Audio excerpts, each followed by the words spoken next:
Eh yung kaibigan mo naman or kakilala or ka-work mo na diretso magsalita, mabilis at walang paligoy-ligoy. Paano mo sila kakausapin? Dapat maikli pero malaman, ibigay agad yung punto at resulta.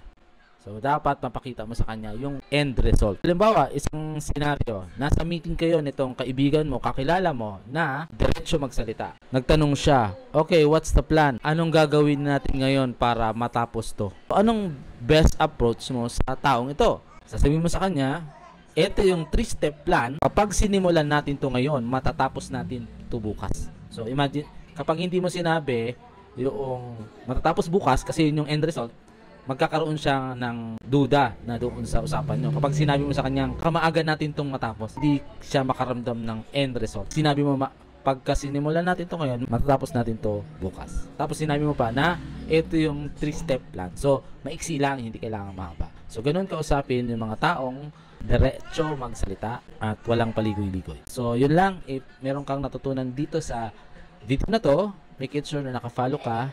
Comment ka dyan kung ano yung next natin na pag-uusapan.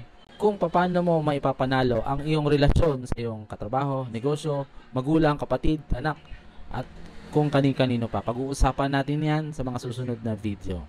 Yan lang. Bye-bye!